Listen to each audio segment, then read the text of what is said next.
Assalamualaikum warahmatullahi wabarakatuh. Selamat pagi. Untuk pertemuan mata kuliah kimia organik yang kelima ini, kita akan belajar memahami tentang senyawa aromatik. Jadi kalau di pembelajaran sebelumnya kita belajar tentang alkana dan teman-temannya, yaitu alkena dan alkona, maka pada pembelajaran kali ini kita akan mempelajari topik baru, yaitu tentang senyawa aromatik. Jadi materi kali ini akan menjelaskan tentang definisi senyawa aromatik, kemudian contoh dari senyawa aromatik yang ada di sekitar kita, kemudian juga kriteria senyawa aromatik, kemudian ada definisi benzena, sifat fisik dan tata namanya, serta kegunaan benzena beserta turunannya. Jadi ini penggolongan senyawa hidrokarbon yang sudah amat sangat sering saya berulang kali. Jadi kalau kemarin kita belajar tentang senyawa alifatis hidrokarbon jenuh maupun tidak jenuh, nah sekarang kita beralih ke yang sebelah kanan, yaitu senyawa siklik bagian aromatis, yaitu benzena dan turunan benzena. Jadi senyawa aromatik itu apa sih? Senyawa aromatik merupakan senyawa siklik karbon dan hidrogen yang memiliki ikatan tak jenuh. Rumus umumnya CnHn. Nah, cincin benzen ini merupakan contoh sederhana dari senyawa aromatik. Dia mempunyai fase cair, titik didihnya sekitar 80 derajat Celcius. Kemudian diisolasi pertama kali pada tahun 1825 oleh Michael Faraday. Jadi Pak Faraday ini sebenarnya lebih famous di kimia ya, karena dia disebut sebagai bapak listrik karena akselerasinya berusaha menggunakan magnet untuk menggerakkan arus listrik atau pengaruh elektromagnetik yang lebih terkenal dengan sebutan hukum Faraday. Nah, di kimia, Pak Faraday ini berhasil mengisolasi benzena dari gas dan memberinya nama hidrogen bikapurat. Jadi intinya Pak Faraday ini dia mengubah gas menjadi suatu cairan. Kemudian struktur benzen ini merupakan teka-teki bagi ahli kimia.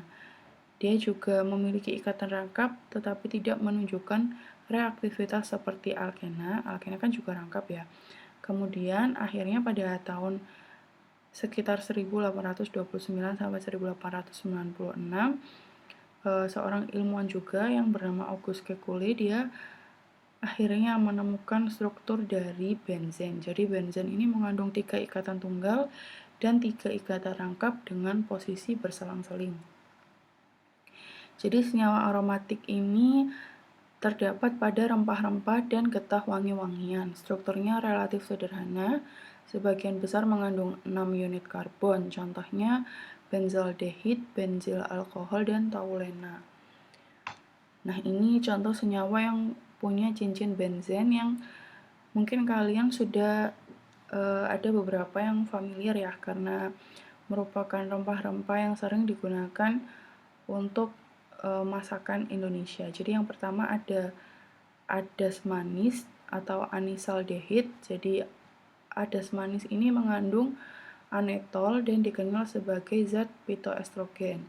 Adas manis merupakan antiparasit ringan dan daunnya bisa digunakan untuk merawat gangguan pencernaan, kemudian juga digunakan untuk meredakan sakit gigi, dan minyak atsirinya bisa digunakan untuk menyembuhkan penyakit kudis. Kemudian yang kedua yaitu eugenol atau kita lebih sering menyebutnya cengkeh. Kemudian ada sinamaldehid atau kayu manis, kemudian ada kuminaldehid atau jinten. Jadi kalau cengkeh, kayu manis, jinten ini pasti kalian sudah familiar ya, sudah sering lihat lah di dapur karena sering digunakan sebagai rempah masakan Indonesia.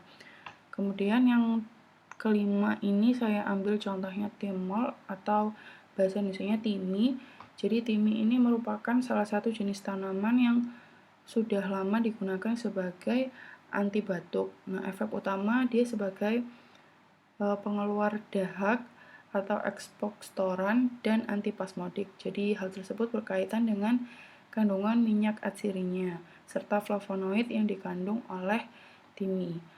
Maka dari itu, senyawa yang memiliki cincin benzen ini akhirnya muncul dikenal sebagai senyawa aromatik karena sebagian besar juga punya aroma-aroma yang khas. Kemudian ciri-ciri dari hidrokarbon aromatik. Cirinya yaitu molekulnya mengandung cincin yang beranggotakan 6 atom karbon dengan setiap atom karbonnya dilekati oleh tidak lebih dari 1 atom hidrogen. Nah, anggota paling sederhana dari hidrokarbon aromatik ini yang sudah sering disebut dari tadi ya, yaitu benzena atau rumus umumnya C6H6. Struktur molekulnya bisa dilihat di PPT ya, jadi seperti itu bentuknya dari benzena. Dia punya ikatan rangkap dan ikatan tunggal secara berselang-seling.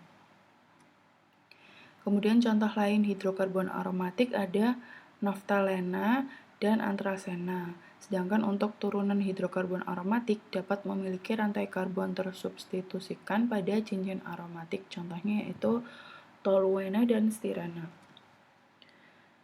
Nah, jadi ini ada beberapa hidrokarbon aromatik.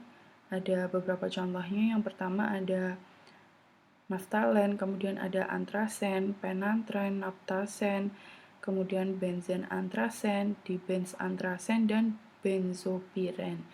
Nah, dari beberapa contoh senyawa hidrokarbon aromatik ini, senyawa yang paling terkenal adalah naftalen yang digunakan dalam kapur barus. Struktur benzena yang spesifik. Jadi struktur benzena itu keenam atom karbonnya tersusun melingkar, membentuk segi 6 beraturan dengan sudut yang sama ya, ikatan masing-masing 120 derajat Celcius. Kemudian ikatan antar atom karbonnya merupakan ikatan rangkap 2 dan ikatan tunggal bergantian atau berselang-seling. Bisa dilihat di gambar ya. Jadi kalau setelah ikatan rangkap, dia ikatan tunggal, kemudian ikatan rangkap lagi, dan ikatan tunggal lagi. Seperti itu. Panjang ikatan antar atom karbon pada benzena sama, yaitu sekitar 0,139 nanometer. Kemudian panjang ikatan rangkap 2-nya 0,134 nanometer dan panjang ikatan tunggalnya 0,154 nanometer. Kemudian ada orbital benzen. Jadi setiap karbon pada benzen mengikat 3 atom lain menggunakan orbital hibridisasi membentuk molekul yang planar. Kemudian benzena merupakan molekul simetris berbentuk heksagonal dengan sudut ikatan 120 derajat dan setiap atom C mempunyai orbital keempat yaitu orbital P. Orbital P akan mengalami tumpang tindih atau yang sering disebut overlapping membentuk awan elektron sebagai sumber elektron. Kemudian sifat fisik benzena, jadi yang pertama dia merupakan cairan yang tidak berwarna, bersifat nonpolar, tidak larut dalam air, tapi dia larut dalam pelarut organik seperti ether, kemudian CCl4 dan juga heksana. Berat jenisnya lebih kecil dari air. Nah, ini lebih lengkapnya ya. Jadi rumus molekulnya C6H6 atau CH dalam kurung 6. Sama ya kayak C6H6. Dia bersifat tak jenuh, kemudian dia tidak menghilangkan warna brom atau KMNO4. Benzena bereaksi melalui substitusi dan ikatannya mengalami resonansi sehingga sukar mengalami reaksi adisi. Nah, yang kedua ini sifat benzena itu dia bersifat tak jenuh. Jadi dibuktikan dengan benzena ini tidak melunturkan atau menghilangkan warna coklat dari larutan bromin. Kemudian yang keempat ikatannya mengalami resonansi. Jadi resonansi itu kemampuan berpindah-pindahnya cincin benzen yang bersifat stabil disebabkan oleh delokalisasi elektron-elektron ikatannya. Nah, ikatannya selalu berpindah-pindah sehingga semua ikatan karbon-karbonnya sama panjang. Kemudian struktur Kekulé dari benzena ini yang ditemukan oleh August Kekulé tadi. Jadi struktur benzena ini dituliskan sebagai cincin beranggota 6 atau heksagon yang mengandung ikatan tunggal dan rangkap secara berselang-seling. Gambarnya seperti itu ya. ini sama, jadi ikatan rangkap dua dari karbonnya ini tidak terlokalisasi dan membentuk semacam cincin yang kokoh terhadap serangan kimia sehingga tidak mudah diganggu, mohon maaf. Jadi benzena ini sukar diadisi. Kemudian kita masuk ke tata nama turunan benzena. Jadi yang pertama yaitu menambahkan awalan gugus substituen diikuti nama benzena, misalnya klorobenzena, bromobenzena, dan nitrobenzena. Jadi kalau kalian bisa lihat di contoh ya, ada gambar benzena yang heksagon tadi, kemudian ada cabang Cl, Br, I, dan NO2. Jadi karena di cabangnya ada Cl, maka namanya klorobenzena. Kemudian kalau cabangnya Br, dia namanya bromobenzena. Jadi namanya disesuaikan dengan gugus substituen yang mengikuti benzena tersebut.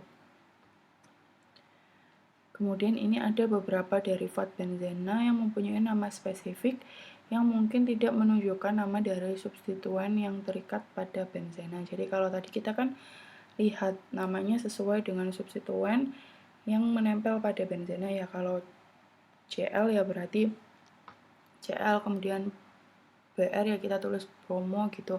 Sedangkan kalau derivat dari benzena ini namanya berbeda dengan substituen yang kita lihat. Jadi kalau kita lihat yang pertama ini ada toluena, dia punya cabang metil CH3 yang berikatan dengan benzena. Jadi dia dinamakan toluena. Kemudian ada NH2, substituen NH2 dia dinamakan anilin, kemudian OH dia dinamakan fenol, COOH dia dinamakan asam benzoat, dan yang terakhir yaitu substituen SO3H dia dinamakan asam benzen sulfonat. Kemudian jika benzena mengikat lebih dari satu substituen, maka nama substituen dan letak substituennya harus dituliskan. Jadi kalau misalnya ada di cabang 1 dan 2 dia dinamakan orto, kemudian kalau 1 dan 3 dia diberi tambahan meta, kemudian kalau 1 dan 4 diberi tambahan para. Jadi kalau kalian lihat di contoh ya, yang pertama itu ada substituen Br di cabang atas, yang nomor 1 yang di atas, kemudian dan nomor 2, sehingga namanya diberi awalan O yang merupakan orto, karena cabang substituennya ada di nomor 1 dan 2, jadi dinamakan orto dibromobenzena. Kenapa dibromo? Karena ada 2 atom Br yang menempel pada benzena tersebut. Kemudian gambar yang kedua, Br-nya ada di substituen nomor 1 dan nomor 3, di mana nantinya namanya akan diberi tambahan meta.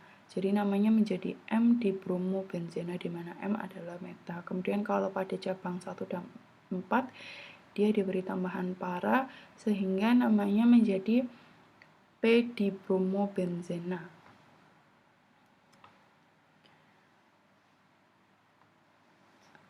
Nah, kemudian ini yang sudah disebutkan tadi ya, ada orto, meta, dan para position.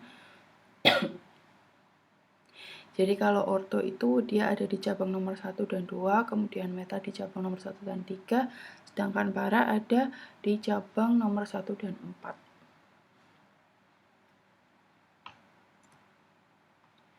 Kemudian selanjutnya, tata nama senyawa turunan benzena yang didasarkan pada sistem penomoran yang sama kayak alkana, alkena, dan alkuna. Jadi menggunakan sistem penomoran. Itu bagaimana tata namanya? Jadi yang pertama, atom karbon dalam cincin benzena dinomori sedemikian rupa sehingga gugus pengganti atom H pada benzena sekecil mungkin. Jadi bisa dilihat di gambar yang backgroundnya warna putih itu ya. Nomor 1 dimulai dari atas, kemudian ke kanan searah dengan jarum jam, dan terakhir yaitu ada 6. Contohnya yang pertama ada benzena dengan substituen CH3 di mana namanya yaitu metilbenzena. Metilbenzena ini sama kayak tadi yang derivat turunan benzena yaitu toluena. Kemudian ada 1,2 dimetilbenzena karena substituen CH3-nya atau metil ada di nomor 1 dan 2. Makanya penomornya ditulis ya 1,2 dimetil karena metilnya ada 2 dan benzena. Kemudian sebelahnya 1,3 dimetil benzena dan yang paling sebelah kanan yaitu 1,4 dimetil benzena karena metilnya ada di nomor 1 dan 4 dan diberi nama dimetil karena CH3-nya ada 2. Jadi dimetil, kalau cuma 1 ya berarti seperti contoh yang pertama yaitu metil benzena, nggak ada angka-angkanya ya, langsung disebutkan metil benzena. Apabila 2 atau lebih substituen yang terikat pada benzena berbeda, maka penamaannya diawali dengan nama substituen berturut-turut dan diikuti dengan nama benzena atau diberi nama khusus atau spesifik. Jadi bisa dilihat di gambar. Tadi kan sudah disebutkan ya, ada O, M, dan P, di mana O itu ada di cabang nomor 1 dan 2, kemudian M ada di cabang nomor 1 dan 3, dan P 1 dan 4. Jadi kalau dilihat di contoh yang pertama itu karena ada di cabang 1 dan 3, jadi namanya O-nitrotoluena, toluena nitro karena ada NO2 itu, kemudian toluena tadi derivat hidrokarbon ya, yang mempunyai cabang CH3. Kemudian yang kedua ada M-bromonitrobenzena. Jadi ditulis dari yang paling atas dulu, M karena cabang substituennya ada di nomor 1 dan 3, jadi M-bromo, kemudian nitro yaitu yang NO2 dan benzena. Kemudian selanjutnya ada 2-kloro-4-nitrofenol, 2-kloro karena ada Cl di cabang nomor 2, kemudian 4-nitro, dan fenolnya ini didapat dari OH yang berikatan dengan benzen. Jadi namanya punya nama yang khas tadi ya, yaitu fenol. Jadi namanya 2-kloro-4-nitrofenol.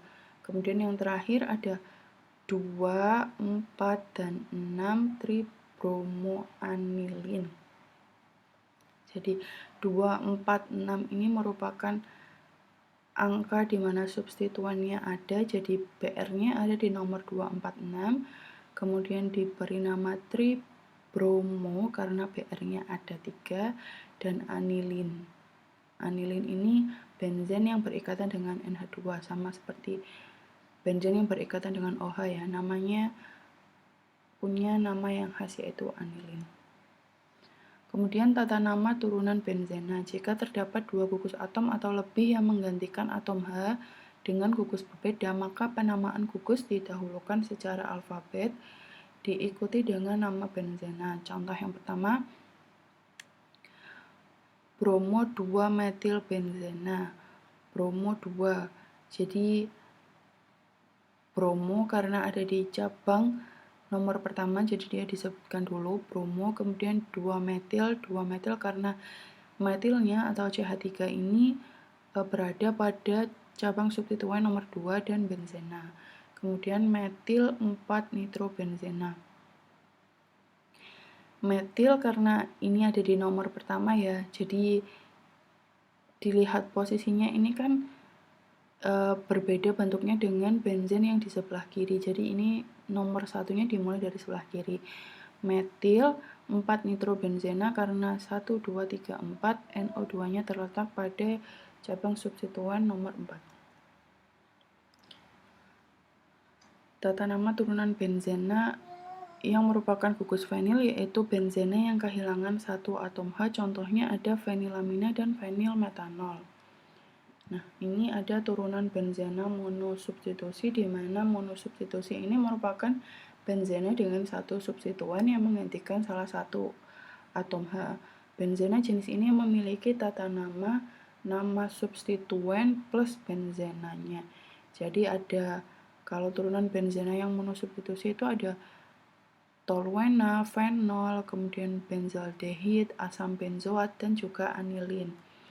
Kemudian ada benzil alkohol, benzil klorida, fenilbromida, benzoil klorida, dan asam benzena sulfonat. Nah, ini yang terakhir ada metoksibenzena, kemudian ada asetofenon, dan yang terakhir yaitu vinilbenzena. Kemudian selanjutnya yaitu turunan benzena disubstitusi, di mana benzena disubstitusi ini merupakan senyawa benzena yang dua atom hidrogennya digantikan dengan gugus fungsional yang lain. Dalam hal ini erat kaitannya dengan substitusi orto, meta, dan para. Contohnya yaitu senyawa benzena yang disubstitusi ada ortodimetilbenzena, ada metadimetilbenzena, kemudian paradimetilbenzena, ada asam salisilat, asam falat, metil salisilat, kemudian ada 1, 2, 3 trihidroksibenzena. Ini masuk ke dalam benzena trisubstitusi. Jadi kalau tadi ada disubstitusi, dia senyawa benzena yang dua atom hidrogennya diganti dengan gugus fungsional yang lain.